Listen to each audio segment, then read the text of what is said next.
Welcome to New York City, is what I would be saying if I didn't have something to talk about first. As I'm sure has become very obvious, I make art for moments in the campaign now. For each session, I make 8 pieces of art, 4 of which will appear in the video, 1 which is the thumbnail, and the other 3 will be posted along with the others. Long story short, I make fucking Project Sekai cards for DFW. I do untrained and trained ones, just like in game. We really like Project Sekai here, so much so that there's literally a Mizu 5 reference in this set. I'm not even gonna try to sugarcoat it, man. Now, with all that said and done, welcome to New York City! As is typical, Session 7 starts out with us traveling, and we're heading off to Clarux. Right now, the party is passing through a little side area of Clarux that has a bunch of restaurants and such, and a bunch of cute little things happen here, so I'll run through the list before the one thing. First off, Hila and Israel are both writing in their own journals, and Hila seems pretty happy as she's doing this. Honestly, she just seems really happy in general. It's very, very nice. Meanwhile, Lyraver is checking on all of the doll boxes that he's been collecting since like Session 1, and he finds that Prosperine, the box for Prosperine is just, he has it, it's there. The doll is in there. It has the Agia. Just like that, he's just holding on to that, yeah. All the pets are also pretty happy. Tony's really excited to go home. Desire and Puppy are proud of themselves for having murdered people in Gira. And Josephina's cat Leech is, missing. But I'm sure she's around somewhere. Also, here's something that I need to bring up that I neglected to mention in Session 1 because of the fact that this small detail has been written out and in at least 3 times now. So in Session 1, when the big void guy showed up and gave Lyraver the map that we've been following, it also left behind an egg named Morris that was given to Azrael. I didn't mention this for, reasons I just mentioned, but Morris is here now, for real, and is beginning to hatch a little bit. Also, Fidus is having a little bit of a nightmare. When Beat wakes him up, he's very, very clearly sad that Novus is gone. Must have remembered what occurred. Now we're getting to the thing. Fizz and Josephina are trying to play one-handed sticks, which, if you've ever played sticks, I'm sure you can imagine how that's currently going. Josephina is going first every time, which means that she is winning every single time, but they keep playing and they seem to be having a good time. Until the motherfucking Rover shows up. He walks up and interrupts the game to ask Fizz to speak with him outside the carriage. So they go out, and Rover pulls out the file that he found in the dungeon last session. Fizz immediately freezes up, and then a handful of journal entries that Rover hadn't previously seen fall out of the folder, landing directly at Fizz's feet. Fizz quickly gets rid of the journal entries after Rover says that he didn't read them, and he begs to talk about this later. So, of course, Rover agrees, and they go back inside the carriage. Fizz sitting in the corner, and Rover sitting close to him. Fizz doesn't seem as closed off as before, though, and he instead just explains that he doesn't really feel ready to talk about the file yet. But he does ask to see it. Rover hands it over, and Fizz begins to flip through the pages, his expression changing from shock to disgust, and ultimately horrified before he begins to just zone off. But you know what? It's not a big deal, because the party has arrived at the lower, worst part of Clarux. Before the party are the streets of Clarux. All the buildings are super compact with tons of narrow alleyways, neon lights and ads are everywhere. There's a billboard for the first supper performance that's supposed to be going on tonight, one that depicts the Rover, which doesn't have any text on it, and one that has a disgustingly perfect blonde woman with text that says, "Your light is in this endless city sky." So we have to pay to park our carriage, because New York City. And Hila decides to stay behind in the carriage to write, while the rest of us go off and explore. We have 4 options here. The first is a band of 7 guys who are playing music in the streets. They're all wearing pinstripe suits and have a clear tip jar in front of them. The second is a smoke shop called So-So because the lights on the outside have flickered out. There's also the building that Rover's manager, one Helena Seeger, works at. And the last option is a very quote-unquote mysterious store that is obviously just junk, which marks the entry to an alley that will lead further into Clarux. First off, the gang go to see the performing band. The band doesn't really pay much attention to the party until Lyra and Rover give them some money. They then bring both of them in and hand Rover the mic. He sings really well and a crowd forms. They then give Lyra the mic, but he doesn't do quite as well, so the crowd begins to disperse a bit, but it's still all fine. Next off, they go to So-So. Beat and Josephina get stopped outside and ask for ID. Josephina is definitely old enough to go into a smoke shop, but Beat is not because she's 13. But Beat intimidates the guys stopping them, so they get to go inside. But it is a lot less like a smoke shop and more like just a place where people who smoke go to shop.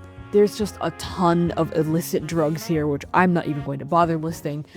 Not much really happens in here.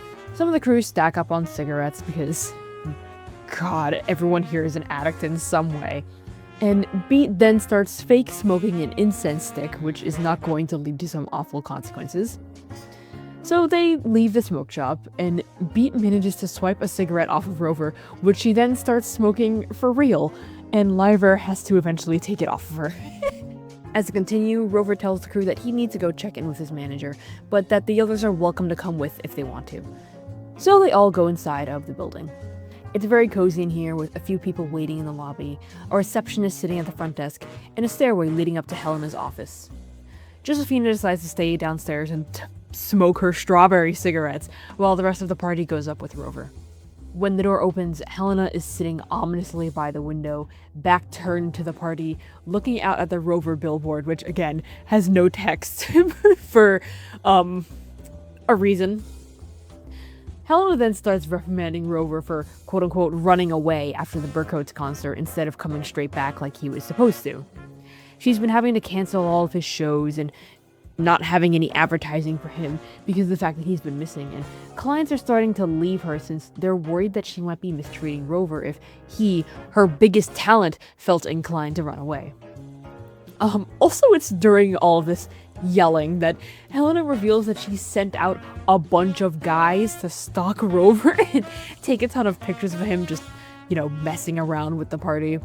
There's a picture of him kissing his boyfriend at the masquerade and the 50 knights that they killed and Pacha.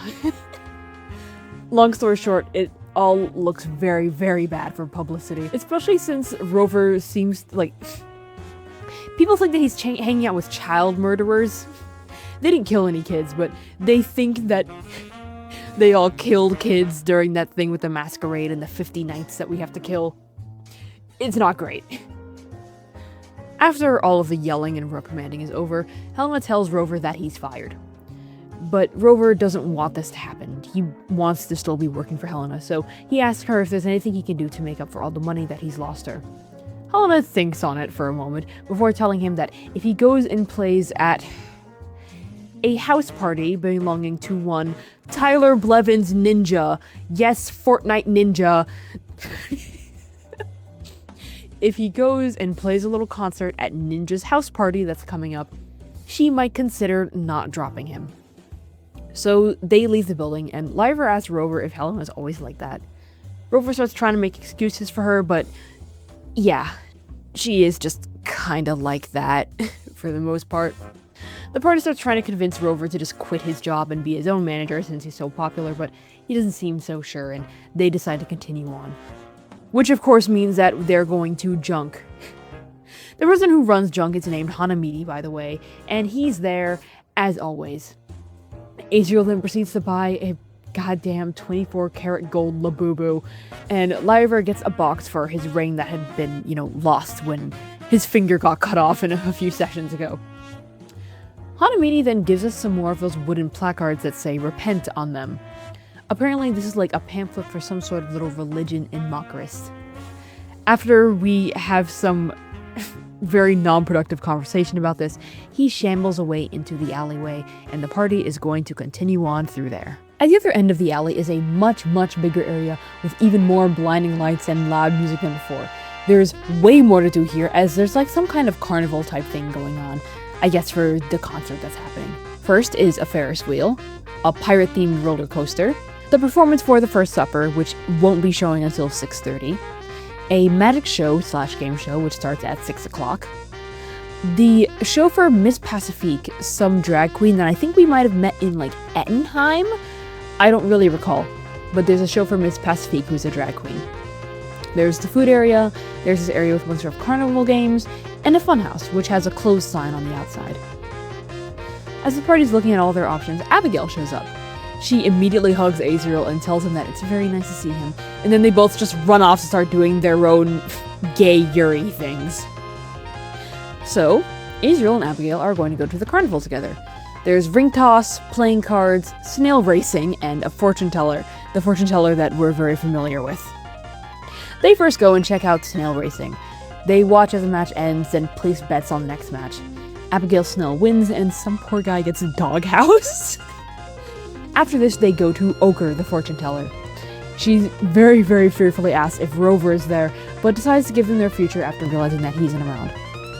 Ochre then begins to ponder her orb, which notably is a much cheaper glass ball and not the crystal from before, which, you know, I don't really know what happened to that crystal on. I wonder if someone broke it. But what she sees is very, very pleasant. She sees a beautiful little carriage and a nice house. Abigail and Azriel live together and have a nice life, though they seem changed in a way that she can't seem to describe. Ochre is very relieved since everyone else in the party seems to have some awful future ahead of them. As the two are walking away, Ochre then gasps. When asked, she refused to tell unless they pay extra, and it's just Azriel and Abigail having sex. It's just them having sex. Now we'll cut to Rover and Fizz, who decides to go get some food together. They pass by a lot of typical carnival food, but the second that Rover sees, like, a Raising Cane's chicken, he immediately books it over there, completely ignoring the nearby Colorant stand. There's a cute little tiefling woman who's running the stand, and she recognizes Rover, of course, but she also recognizes Fizz as the Colorant guy. She's super honored to meet them, and I think she actually clocks that they're dating. The two of them get their food and sit down at a nearby bench to eat. When they're sort of wrapping up, Rover asks Fizz how he stumbled across Colorant. The tone kind of shifts immediately. Fizz asks Rover if he went into the side room with the bed that was in the dungeon. When Rover says yes, Fizz tells him how there was a latch underneath the bed that he had used to escape. However, he wound up getting lost in a cave system beneath the dungeon. As he was traveling, a cave-in occurred and the floor gave out beneath him, but his fall was broken by Colorant. He subsisted off of it for a few days until a burcoder found him.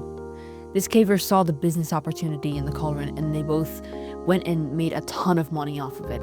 Fizz got pressured into buying a giant mansion in Burcoat and found Josephina again, but she hated him and didn't seem to want to speak to him for some time. Fizz then asked Rover if he had read any of the pages that fell out of the file. Rover said that he hadn't, of course, and he didn't even know that they were there until today. Fizz talks about the last entry, which he had written. In it, he had spoken about how much he'd hate to be famous. Obviously now he's upset that, well, that's exactly what happened, but he also feels that fame only came from the dungeon. Like, the only reason that he got popular to begin with was because of what he had gone through. Despite it, all of this has given Fizz some hope for the future.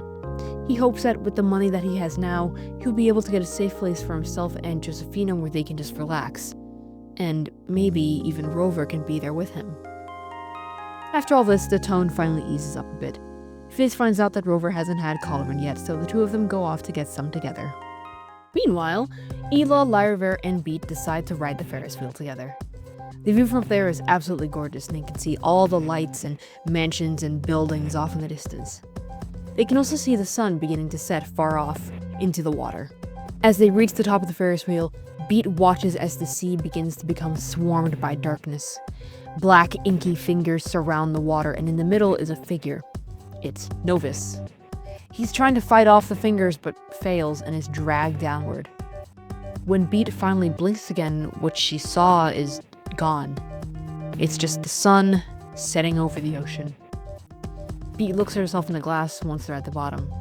She's crying now. Upon noticing this, Lyra asks if she's okay. Beat asks if Lyra sees anything out into the ocean, but he doesn't. She then tells Lyra that she saw Nova struggling against the inky darkness and that he's gone now, but she can't see him anymore. Lyra then just says, "Yeah, that sucks." Hila gets up and puts her hand on Beat's shoulder, but removes it after she flinches away. Hila tells her that it's okay to feel bad about losing someone, as everyone here has. Lyra asks if there's anything that they can do. Beat says that no, there isn't. She blames herself for the death of her 2 siblings and is definitely having survivor's guilt for being the only one of them left alive. Hila and Lyra then tell her that there's nothing she or anyone could have done about it. Hila relates to her, saying that if she was just a little bit stronger or a bit more active, she could have stopped what happened in Rubalara. But she was just a kid, and so was Beat. She tells Beat to just keep moving forward and remember what her siblings taught her. The 3 of them hug and hop off of the Ferris wheel now that the ride's over. However, as they're leaving, they lose Lyra in the crowd and are unable to find him. It's getting close to 6, so the crowds have begun to really form as they're gearing up for the performances to begin. As Lyra walks, the crowd is getting bigger and much rowdier. He feels cornered. Through the crowd, though, he's able to see Willona, the same as the day that she had died. She walks through a bright green door, black ooze dripping off of her, creating a path leading towards it. Lyra begins shoving through the crowd, desperate to follow after her. Without realizing it, Lyra has entered the mirror maze inside of the closed funhouse. Willona is gone now, and the door behind him is replaced by yet another mirror. Lyra starts trying to navigate his way through the mirrors, desperately running as he searches for the way out. As he runs, Lyra sees as the mirrors start to crack and break around him. He can see himself, but in some sections of the cracked mirror, he sees Willona. The black ooze pours out of her, and there's a desert behind her. She seems to be in pain and desperately wants out of here. In some of the other cracks, Lyra could see the hymn from that day, something that can never be cleansed. As he continues, Lyra hears Willona's cry. He hears Herx's order, Prosperine's comforting words, and his parents' words on the day that Willona had left. At the end of the maze, Lyra is met with another large mirror, making himself seem small in comparison. He sees himself on the day he made his first oath, the day that he experienced death for the first time. His figure in the mirror then shifts to show himself on the day in Abscondura when he took on the form of Post-Death, the big scary black thing with 6 wings. This was the time that he experienced death for a second time. Behind the figure is the same desert that Lyra saw in Pacha, including the same intricate door. On one side of the doorframe is Lyra's old family crest, a Doberman whose eyes stare at him. On the other side is the symbol Herx made for his reign, a white and golden sword and a red and brown sword, fighting over top a white flame. The white sword is winning, pushing the red one down. In the middle of these 2 symbols is what seems to be a keyhole, though upon closer inspection it's clear that it's the winged chess goddess from Session 1. So this is where my notes get a little bit hazy, but we'll ignore that for now. Lyra is able to see Willona, and she's wearing a very familiar outfit to him, the one that she wore when she said the phrase, "I learned so much more than survival out there." Glass figures of Willona and Prosperine begin to break out of the mirrors, and their thoughts echo around the room.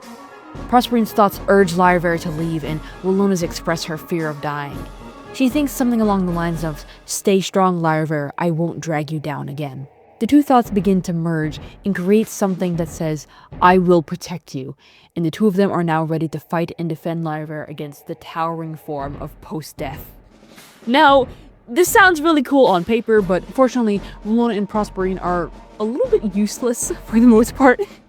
Lyra and Post-Death kind of deal blows back and forth before it decides to attack Prosperine, splitting her in half, but this isn't the real one, obviously, and so she's fine.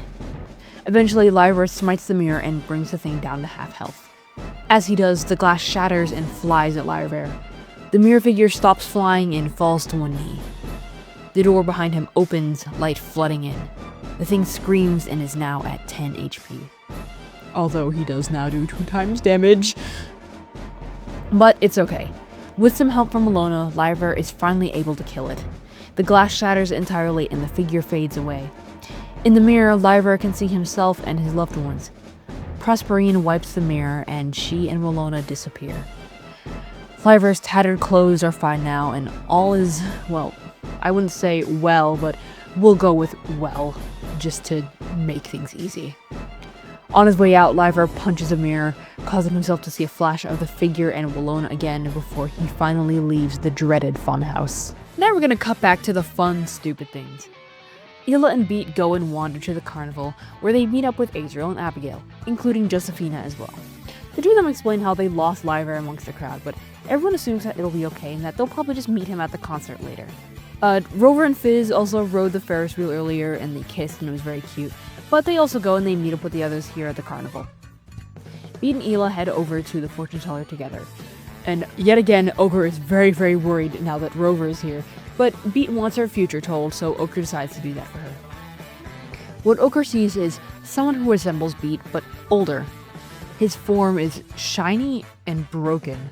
He looks disheveled, but still smiling. Behind him is a large, inky monster. And then the ball cracks in half. Ochre is rightfully pissed off about this, but then asks Beat, the 13-year-old, to pay for it. But you know, she can't do that because she's a 13-year-old.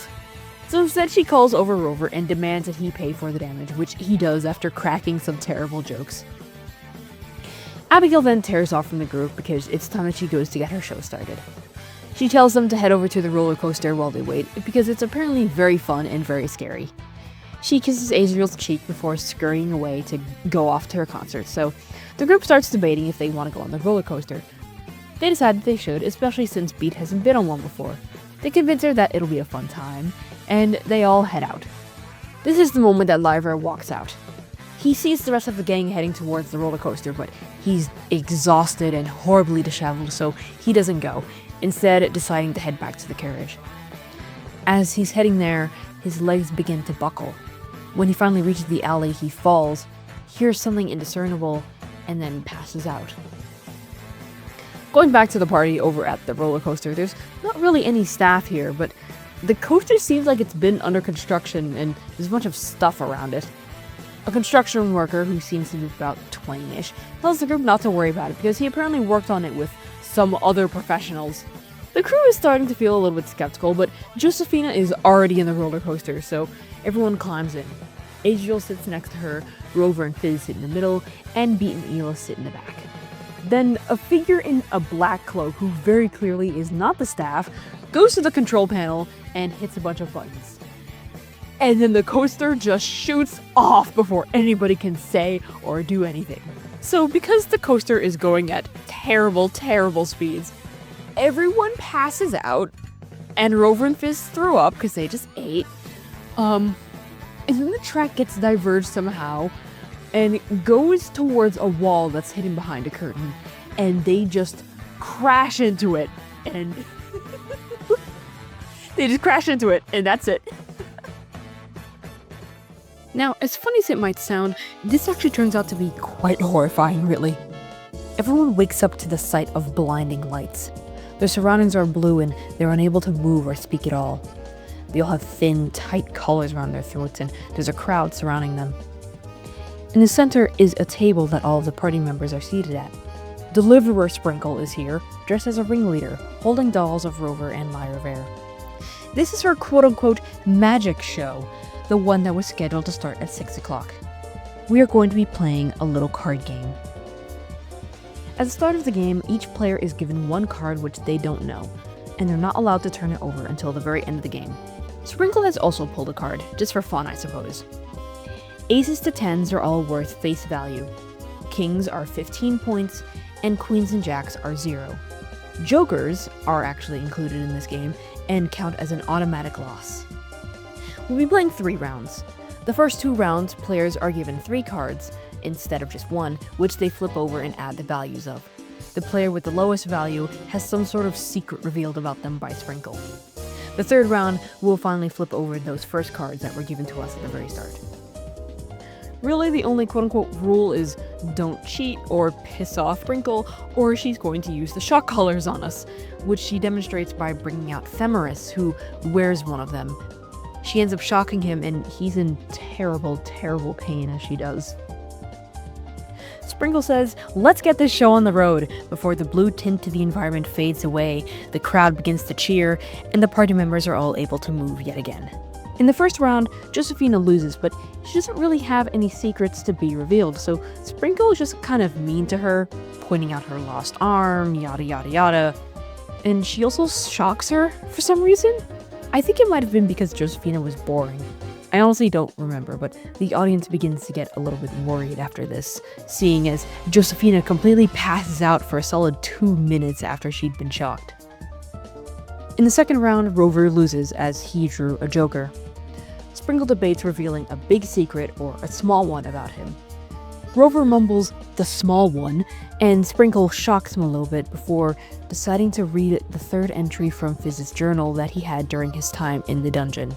Now, since I'm going to be talking about Fizzle Skuldra and the dungeon, fair warning for abuse that will be mentioned later up ahead.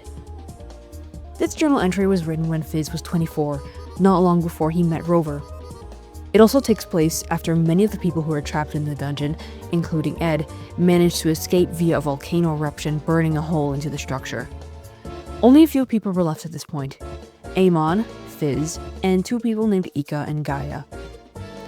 In the entry, Fizz talks about how Amon was upset with him that Fizz was being sent out on his first mission, as nobody ever came back from one, and those that did come back from unsuccessful missions were severely punished for it.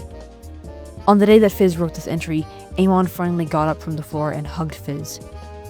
Fizz felt dread, noting how he'd been suffering for almost all of his life, and now he may as well be leaving everyone behind while having accomplished nothing with his life. He said, "I've been prodded at and used for my entire life, like a circus animal, and now I'm finally doing my final trick, killing whoever blank is." The name is scratched out, but it's very clear that this is intended to be the Rover. The entry ends with Fizz leaving his file behind with a key to the latch underneath the bed so that the others can escape while he's being escorted out. He left a final message to all of his friends and Josefina. He thanked Amon for having stuck with him and not getting angry for having accidentally gotten him and the rest of their friends dragged into this terrible situation. Amon's presence was the thing that kept him alive through all of this. He apologized to Ed, who he believed was right to blame him for what had happened. He hoped that Ed was able to live a good life after escaping, and he thanked him for essentially bringing the whole band together. He mourned the loss of Lyric, the dead skeleton found in the dungeon, who he wished was still there. He liked to believe that she was still around, watching over them. His final message is an apology to Josefina. He says, "I never got the chance to properly say goodbye. You'll never know how much I miss you, how much I love you, how much I want to hear your insults, how much I miss playing sticks with you on the nights you just wanted to stay up and be with someone.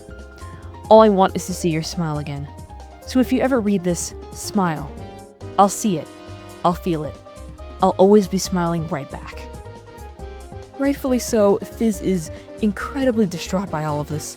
Basically, everything has just been spilled out to this entire live audience, which has started to grow much more weary and concerned. Josefina is sobbing, and eventually Fizz and Rover look at each other. Rover doesn't seem upset at all, even though he just learned that Fizz was sent to kill him, but Fizz mouths, "I'm sorry," anyway. We're now on to the last round, and here are the results of those few cards that we were given at the start. Fizz pulls the 5 of hearts. Josefina is given the deuce of clubs. Hila is given the 10 of spades.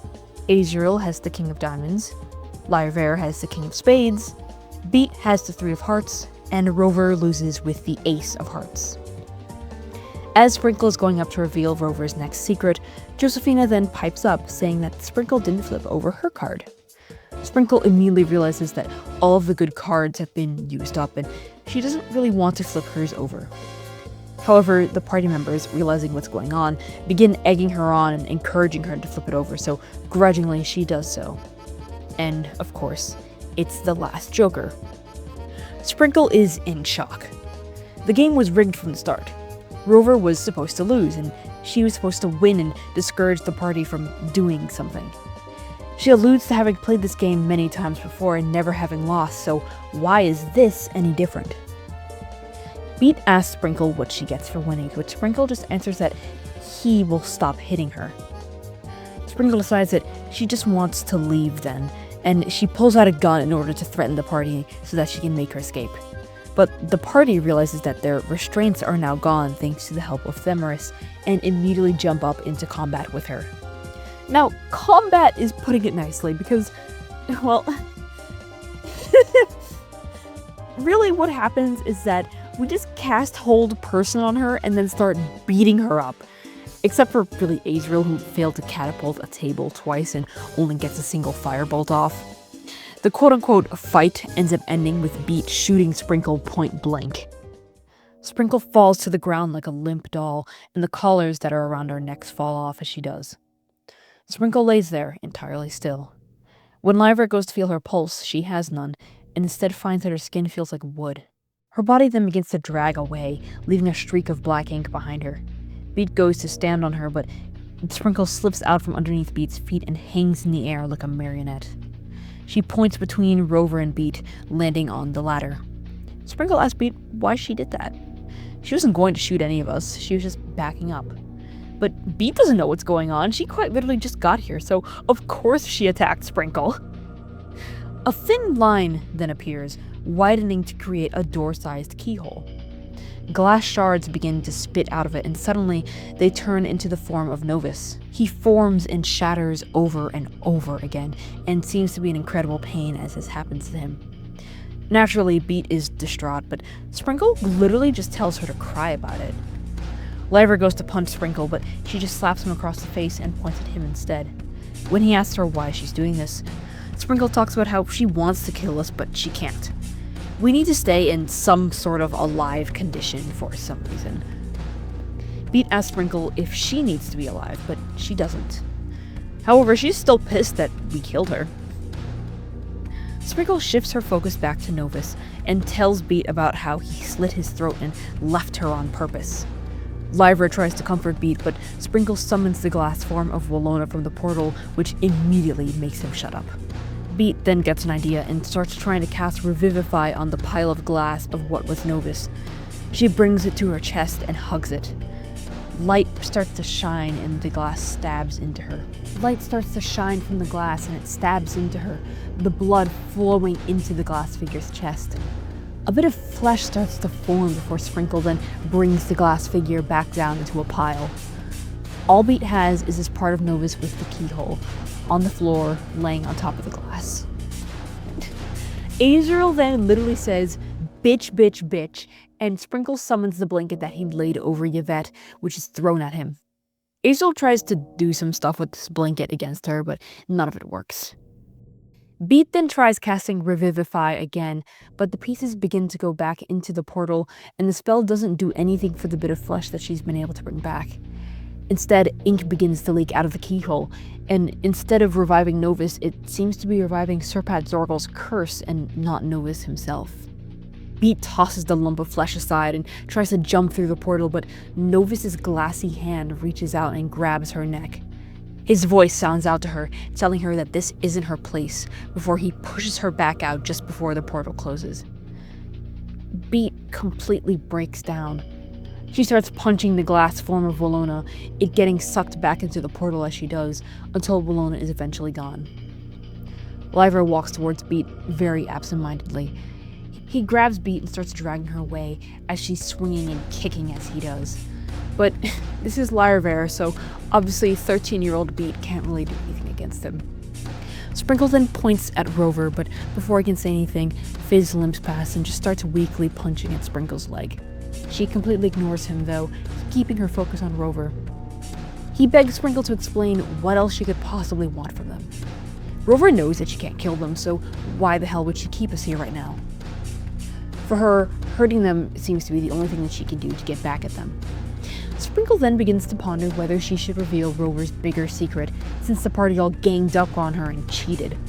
Rover, in all his stupidity, tells her to do her worst, leading Sprinkle to then say, "Fine, I will.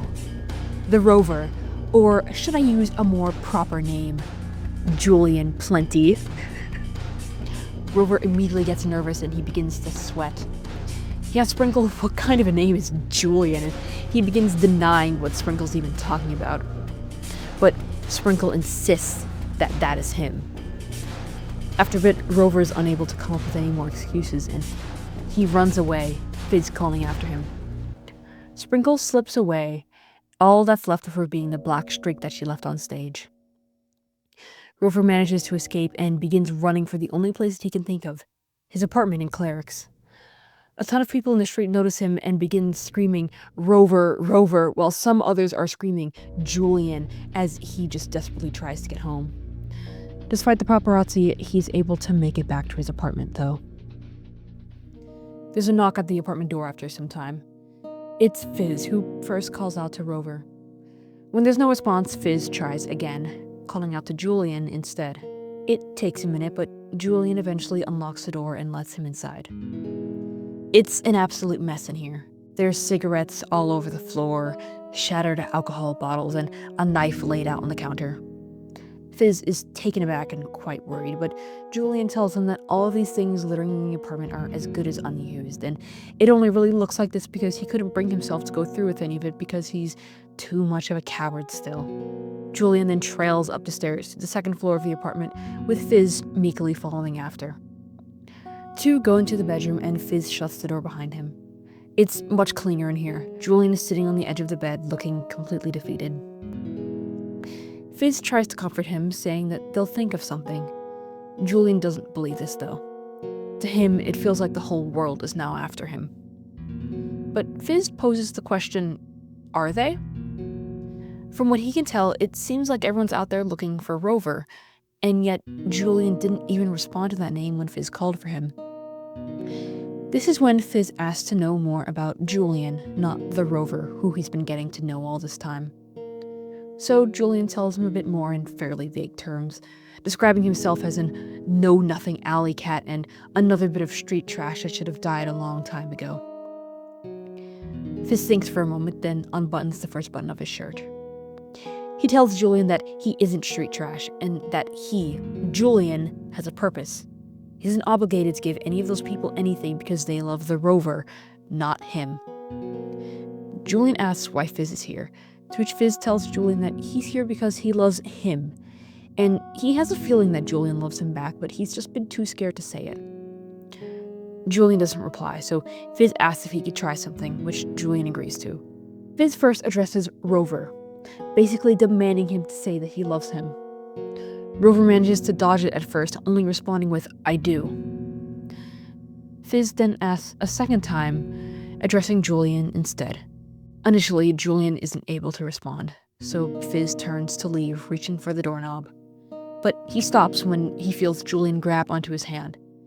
He looks back to see, of course, Julian, but this time his hair's been brushed out of his face and he can finally see him. Julian finally says, literally, that he loves Fizz. Fizz steps forward, forcing Julian to back up. He tells Julian to say it again, which he does. Fizz continues towards him, sort of pushing him back onto the bed until he quite literally has him pinned down, where he asks once more for Julian to say it. Julian does, and Fizz kisses him before saying, "There you are," and asking, "What now?" Julian takes a look around the room. He smiles at Fizz, cups his face, and simply says, "Whatever you want, baby blue." And that is where session 7 ends. Like with most things DFW related, with gay sex. Hope we're all feeling great, gang. It'll probably be a long, long time before we have another session. A lot of things are changing right now, but that's where we're stopping for now. And things definitely won't get worse as we continue on through the terrible, terrible Clarux saga, and as we're going to Ninja next, I think. Look forward to it, gang. I'm excited.